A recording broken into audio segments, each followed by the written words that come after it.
স্বাগত জানাচ্ছি। আপনারা অবগত আছেন যে ভারতের পররাষ্ট্র সচিব রাষ্ট্রদূত বিক্রম মিশ্রি বাংলাদেশ ও ভারতের মধ্যকার ফরেন অ্যাফেয়ার্স কনসালটেশনসের জন্য একদিনের সফরে আজ সকালে বাংলাদেশে এসেছেন। আজ আমি এবং ভারতের পররাষ্ট্র সচিব রাষ্ট্রদূত বিক্রম মিশ্রি দু দেশের মধ্যে অনুষ্ঠিত ফরেন অ্যাফেয়ার্স কনসালটেশনসে নিজ নিজ দেশের প্রতিনিধি দলের নেতৃত্ব দিয়েছি।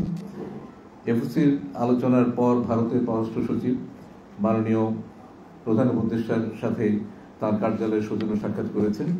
ভারতের সাথে আমাদের বিদ্যমান সম্পর্ককে এগিয়ে নেওয়ার ব্যাপারে তিনি তার আশাবাদ ব্যক্ত করেন। তিনি দুদেশের মধ্যে বিদ্যমান পারস্পরিক দ্বিপাক্ষিক সম্পর্কের নানা দিক নিয়ে আলোচনা করেন। মাননীয় প্রধান উপদেষ্টার সাথে সাক্ষাতের আগে ভারতের পররাষ্ট্র সচিব মাননীয় পররাষ্ট্র উপদেষ্টার সাথেও সৌজন্য সাক্ষাৎ করেন। আমি এফওসিতে ভারতের পররাষ্ট্র সচিবের সাথে যেসব বিষয় নিয়ে কথাবার্তা বলেছি সেগুলো আপনাদের সামনে উপস্থাপন করছি। আপনারা জানেন যে ভারত আমাদের নিকটতম প্রতিবেশী। ভারতের সঙ্গে আমাদের সম্পর্ক ঐতিহাসিক। এই প্রেক্ষিতে কনসালটেশনসে উভয় প্রতিনিধি দল বাংলাদেশ এবং ভারতের মধ্যে বিদ্যমান যে সম্পর্ক সেই সম্পর্ককে সামনের দিকে আরও এগিয়ে নিয়ে যাওয়ার ব্যাপারে একমত হয়েছেন। কনসালটেশনসে দুই দেশের পারস্পরিক স্বার্থ সংশ্লিষ্ট বিভিন্ন বিষয় নিয়ে ফ্রি ফ্র্যাঙ্ক অ্যান্ড ক্যান্ডিড তথা খোলা মনে আলোচনা হয়েছে। আমরা বলেছি বাংলাদেশ সম্পর্কে নেতিবাচক প্রচারণা রোধে ভারতের সক্রিয় ভূমিকা আশা করেছি। বাংলাদেশের জুলাই আগস্ট বিপ্লব এবং বিপ্লব পরবর্তী সংখ্যালঘুদের প্রতি কথিত বৈরী আচরণ নিয়ে ভারতীয় গণমাধ্যমে অপপ্রচার, মিথ্যা তথ্য এবং বিভ্রান্তিকর বয়ান রয়েছে। সে বিষয়ে আমরা ভারত সরকারের প্রতি দৃষ্টি আকর্ষণ করে এ বিষয়ে যথাযথ পদক্ষেপের অনুরোধ জানিয়েছি। সেই সাথে আমরা জোর দিয়ে পরিবেশন করার জন্য বিদেশি সাংবাদিকদেরও আহ্বান জানিয়েছেন।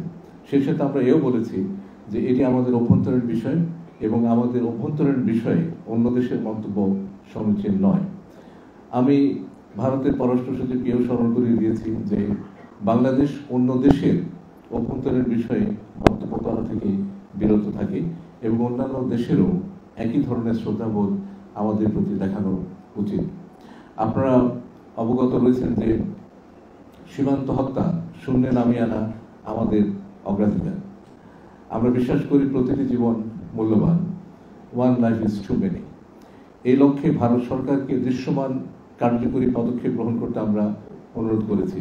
তাছাড়া আন্তঃসীমান্ত অপরাধ, মাদক পাচার সহ অন্যান্য অপরাধমূলক কার্যক্রম নির্মূলে ভারতের সহযোগিতা সহ সীমান্ত সংশ্লিষ্ট বিভিন্ন দীর্ঘমেয়াদী সমস্যার নবায়নের প্রক্রিয়া শুরু করার উপরও আমরা গুরুত্ব দিয়েছি। এছাড়াও আরও যে কয়টি আন্তঃসীমান্ত নদীর পানি বন্টন সংক্রান্ত চুক্তি দুই পক্ষের মধ্যে আলোচনাধীন সেসব সম্পন্ন করার জন্য বিশেষ জোর দিই। বন্যা পূর্বাভাস, উপাত্ত কিংবা ডেটা আদান প্রদান সহ বন্যা প্রতিরোধে ভারতের সার্বিক সহযোগিতা কামনা করি এবং এ বিষয়ে একটি উচ্চ পর্যায়ের মেকানিজম গঠন করার বিষয়েও আলোচনা করি। ভারত আমাদের অন্যতম বৃহত্তম বাণিজ্যিক অংশীদার। ভারতের সাথে আমাদের দ্বিপাক্ষিক বাণিজ্য বৃদ্ধির জন্য বিদ্যমান ট্যারিফ, প্যারা ট্যারিফের মতো বাধাসমূহ দূর করার উপায়ের উপর আমরা গুরুত্ব আরোপ করেছি। আমরা ভারত থেকে আমাদের নিত্য প্রয়োজনীয় পণ্যের নিরবচ্ছিন্ন সরবরাহ নিশ্চিত করতে প্রয়োজনীয় উদ্যোগের গ্রহণেরও অনুরোধ করেছে।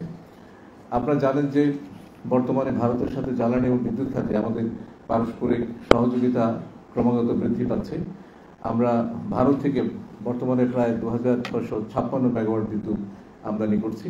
বর্তমান ভূরাজনৈতিক প্রেক্ষাপটে এই সহযোগিতা বৃদ্ধি পেতে পারে। ভারতের মধ্য দিয়ে নেপাল ও ভুটান থেকে জলবিদ্যুৎ আনার বিষয়েও ভারতের সহযোগিতার প্রয়োজন। এই অঞ্চলের শান্তি ও স্থিতিশীলতা রক্ষায় এবং রোহিঙ্গা সংকটের স্থায়ী সমাধানে বাংলাদেশে অবস্থানরত 1.2 মিলিয়ন রোহিঙ্গা প্রত্যাবাসনের ক্ষেত্রে ভারতের সহযোগিতার জন্য আহ্বান জানিয়েছি। প্রতি বছর পর্যটন এবং চিকিৎসা উপলক্ষে উল্লেখযোগ্য সংখ্যক বাংলাদেশি ভারত সফর করে। তাদের ভিসা প্রাপ্তি সহজীকরণ সহ অন্যান্য কনসুলার ইস্যু সহজীকরণের জন্য আমরা অনুরোধ জানিয়েছি। যে সকল বাংলাদেশি নাগরিক ভারতের আদালতে দেয়া সাজা বাংলাদেশে অথবা ভারতে ভোগ করছে তাদের সাজা মওকুফের বিষয়ে ভারতের যথাযথ বিবেচনার জন্য অনুরোধ জানানো হয়েছে। এছাড়া ভারতে আটক বাংলাদেশের জেলেদের মুক্তির বিষয়ে আলোচনা হয়েছে। আজকের আলোচনায় ভারতের পররাষ্ট্র সচিব বাংলাদেশের অন্তর্বর্তীকালীন সরকারের সাথে একযোগে কাজ করার বিষয়ে ভারত সরকারের দৃঢ় প্রত্যয় ব্যক্ত করেন। আপনারা জানেন, ফরেন অ্যাফেয়ার্স কনসালটেশনস একটি ধারাবাহিক প্রক্রিয়া। আমরা 2023 সালের নভেম্বর মাসে এফওসির সর্বশেষ বৈঠক নয়াদিল্লিতে করেছিলাম।